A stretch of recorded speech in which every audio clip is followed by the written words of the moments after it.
đâyថ្ងៃនេះខ្ញុំនឹងបង្ហាញអ្នកទាំងអស់គ្នាពីរបៀបធ្វើផែនទី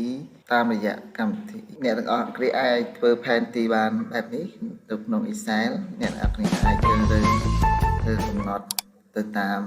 legend ដែលអ្នកទាំងអស់គ្នាចង់បានទៀតអ្នកទាំងអស់គ្នាអាចទៅលើខេត្តវាបង្ហាញទៅលើតែខេត្តទេ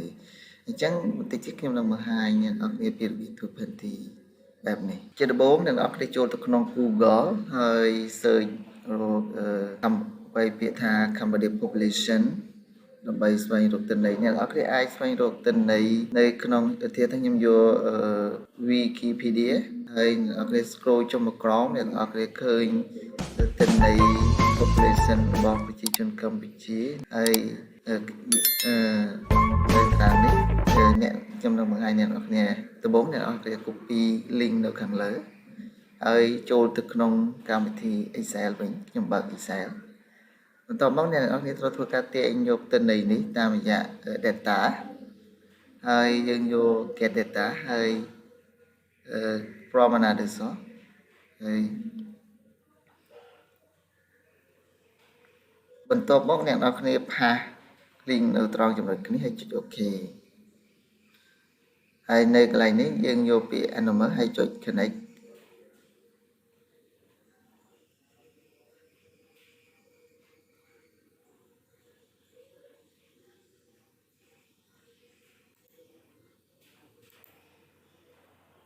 បន្ទាប់មកយើងរងចាំមួយសន្ទុះនេះតារាង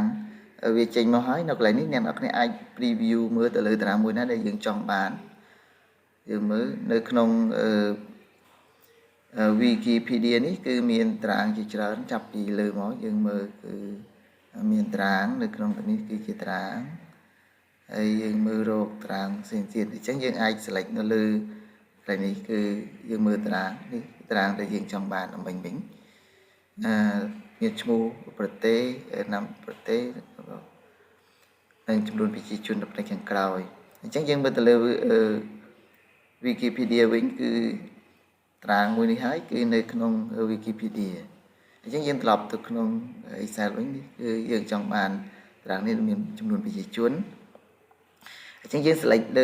លើ table 1 ដែលមានបង្ហាញតារាងនេះមកហើយយើងចុច load យើងរកចាំមួយសន្ទុះមកដើម្បីឲ្យវាទិន្នន័យ load ចូលនេះវា load ចូលហើយបន្ទាប់ពីវា load ចូលហើយនៅកន្លែងនេះគឺយើងមើលគឺជាប្រភេទទិន្នន័យនៅក្នុងតារាងនៅក្នុង Wikipedia ហើយយើងចុច double click លើ query នេះទៅដើម្បីយើងធ្វើការកែសម្រួលទិន្នន័យមួយចំនួនដែលយើងអត់ដែលយើងចង់បានណានេះគឺទិន្នន័យដែលយើង load នៅក្នុង query ហើយមាន capital មាន province មាន area មាន population យើងអាច select គ្រាន់តែចុចលើក្បាលប៉ុន្តែយើងមើលនៅខាងក្រោមនេះក៏យើងមានឈ្មោះដូចគ្នាចឹងដែរយើងមានឈ្មោះដូចគ្នាដែរអញ្ចឹងយើងចង់បានrow ទី1នេះគឺជា header វិញអញ្ចឹងយើងយកhome ហើយបន្ទាប់មកយើងឃើញនេះយើងចុចលើ home ហើយយើងយក use first row as the header អញ្ចឹងយើងចូលវាមក select លើវាuse first row as a headers បន្ទាប់មកយើង select លើវាអញ្ចឹង row ទី1នេះវានឹងคล้ายទៅជា header របស់ Excel របស់ column អូខេអញ្ចឹងយើងមើលកន្លែងខ្លះគឺជាលេខកន្លែងខ្លះគឺជាអក្សរដែលយើងឃើញ ABC គឺជាអក្សរហើយឃើញ1 2 3នេះគឺជាលេខអញ្ចឹងនៅកន្លែងនេះនៅក្នុងកម្មវិធីនៅពេលដែលយើងធ្វើផែនទីគឺកន្លែង ABC នេះគឺយើងអត់អាចធ្វើជា label បានទេបន្តិចទៀតខ្ញុំនឹងបង្ហាញអ្នកនរគ្នាអញ្ចឹងយើងចុចកន្លែង select លើ province ហើយយើងយកពាក្យ transfer ហើយយើងយកពាក្យ unpivot another columns បន្ទាប់មកយើងនឹងឃើញ unpivot នេះដែលខ្ញុំឃើញកន្លែង column capital នេះយើងឃើញនៅក្នុង value នេះគឺជាឈ្មោះក្រុងនៃខេត្តនីមួយៗអញ្ចឹងឈ្មោះក្រុងនៅខេត្តនីមួយៗនេះវានឹងអត់បង្ហាញវានឹងបង្ហាញជាលេខបន្ទាប់មកយើងចុច home ហើយយើងយកពាក្យ load and close យើងរងចាំវាសន្ទុះមកណាវា load មកហើយអញ្ចឹងនេះ pivot ដូចខ្ញុំបានបង្ហាញចឹងតាមនៅក្នុង value នេះវាមានជាលេខផងវាមានជាអក្សរផងហើយនៅកន្លែងនេះខ្ញុំប្ដូរវាដាក់ទៅជា matrix ហើយកន្លែង value ខ្ញុំអត់ប្ដូរទេ ហើយចំណែកខាង seed 1 ខ្ញុំបដូរដាក់ជា data ហើយនឹង seed ទី2នេះខ្ញុំដាក់ format ដើម្បីបង្ហាញជាផែនទីណាអូខេអញ្ចឹងបន្ទាប់មកខ្ញុំ select ទាំងអស់ខ្ញុំ select ទាំងអស់នេះហើយយើងចូលទៅក្នុង insert ហើយយើងយកកន្លែង map បន្ទាប់មកយើងចុចត្រង់ចំណុចនេះហើយយើងរងចាំវាមួយសន្ទុះដើម្បីឲ្យវា load ទៅនៃនេះវា load មកហើយអញ្ចឹងវា load មកហើយខ្ញុំចុចកាត់វាហើយខ្ញុំយកវាទៅដាក់ក្នុងកន្លែងផ្ទាំងផែនទីខ្ញុំផាសវាមកហើយខ្ញុំទាញវាឲ្យធំតិចដើម្បីងាយស្រួលមើលអានេះយើងបានផែនទីហើយនៅកន្លែង region នេះហើយយើងខ្ញុំចុចមកស្ដាំយក select ខ្ញុំ remove វាចេញ remove matrix ចេញហើយខ្ញុំចុច OK ហើយវានឹងចេញវានៅសល់តែតម្លៃ value ទេហើយក្នុងតម្លៃ value របស់យើងគឺមានលេខនិងមានអក្សរហើយអក្សរនេះគឺវានឹងមិនបង្ហាញនៅលើផែនទីទេខ្ញុំចុច label នេះឃើញវាមានបង្ហាញ label នៅក្នុងលើផែនទីតែម្ដងចំណែក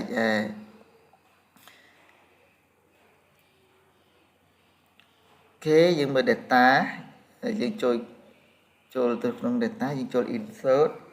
បន្ទាប់មកយើងចូលពាក្យ slicer ហើយយើងយកតែ province ហើយនឹង matrix អញ្ចឹងយើង click OK ហើយយើង select ទាំងពីរហ្នឹងហើយកាត់វាទៅដាក់នៅកន្លែងត្រង់ផែនទីវិញអញ្ចឹងខ្ញុំផាសនៅត្រង់ចំណុចនេះហើយយើងសេរីវាឲ្យស្អាតមកយើងសេរីវាហើយយើង select មួយហើយនៅកន្លែង matrix នេះខ្ញុំចុចលើវាហើយយើងយកពាក្យ slide ទៅ slicer ហើយយើងយកដាក់ជា4 column ឲ្យវាឃើញមាន4អញ្ចឹងខ្ញុំសេរីវាមកហើយខ្ញុំលើកវាសេរីវាស្អាតហើយខ្ញុំអាចលើកវាទៅដាក់នៅក្នុងលើផ្ទាំងផែនទីតែម្ដងនៅត្រង់ចំណុចនេះណាត្រង់ផែនទីនៅត្រង់ចំណុចនេះតែម្ដងហើយយើងអាចមើលហើយយើងទាញខ្ញុំលុបខាងនេះចូលសិនហើយទាញវាឡើងវិញដាក់ឲ្យស្អាតហើយនៅកន្លែងនេះផងដែរយើងមើលយើងមានយើងអាចដាក់ legend នៅកន្លែងនេះវិញខ្ញុំយក legend ហើយខ្ញុំ select លើ legend ហើយខ្ញុំយក select data ហើយខ្ញុំយក edit ហើយនៅកន្លែងនេះខ្ញុំយក color by numeric value ហើយខ្ញុំចុច OK អញ្ចឹងយើងឃើញនៅខាងលើនេះគឺvalue យើងសូតាម value របស់វិញហើយនៅ chart design នេះយើងអាច select យកbackground ឬក៏ពណ៌របស់ផែនទីដែលយើងអាចចង់បានយើងនៅលើ legend នេះយើងចុចលើមកស្ដាំលើវាហើយយើងយកពាក្យ format legend បន្ទាប់មកយើងចូលនៅកន្លែងនេះយើងអាចចង់ដាក់ឧទាហរណ៍ថាយើងចង់ដាក់ legend នៅកន្លែងណាយកទីខ្ញុំចង់ដាក់នៅផ្នែកខាងក្រោមខ្ញុំចុច button ហើយ legend វានឹងទៅនៅផ្នែកខាងក្រោមហើយខ្ញុំសេរីខាងលើនេះឲ្យវាស្អាតខ្ញុំលុចកន្លែងនេះខ្ញុំលុបចោលខ្ញុំលើកវាទៅស្អាតនៅកន្លែង matrix នេះខ្ញុំចុចមកស្ដាំហើយយើងយកពាក្យ slide setting ហើយខ្ញុំដោះ display header អូខេខ្ញុំសេរីវាស្អាតទៅវាលេងអូខេខ្ញុំសេរីវាស្អាតទៅងាយស្រួលយើងមើលបន្តអូខេគេថាស្អាតហើយអូខេនៅកន្លែង province យើងអាចសេរីវាទៅដាក់វាស្អាតអូខេខ្ញុំដោះចូលទៅក្នុង view នៅក្នុង Excel ហើយខ្ញុំដោះ grid line ចេញអូខេនៅ format data series នេះយើងអាចនៅលើផ្ទាំងផែនទីយើង select លើវា my project ខ្ញុំយក marketer ហើយកន្លែង area ខ្ញុំក្រុមប៉ុន្តែនៅផ្សេង series color ខ្ញុំអាចបដូរវាខ្ញុំដាក់3ពណ៌ហើយនៅពណ៌ទី1ខ្ញុំដាក់យើងពណ៌សទៅពណ៌ទី2យើងដាក់យើងពណ៌ yellow ឡើងណា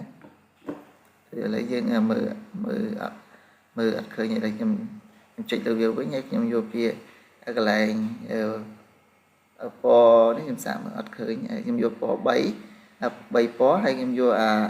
po low value nhưng đại po hiện grade bay việc mực khơi chẳng dừng mực khơi cái ai cho từ lời number từ lời population ở việc bằng hai chẳng dừng lời cái này đại hiện thực hiện tích là mấy mọi bằng từ lời pan tí ní cứ area capital ở khơiคือarea nhằm chơi vô ở lại series coloring hay nhằm vô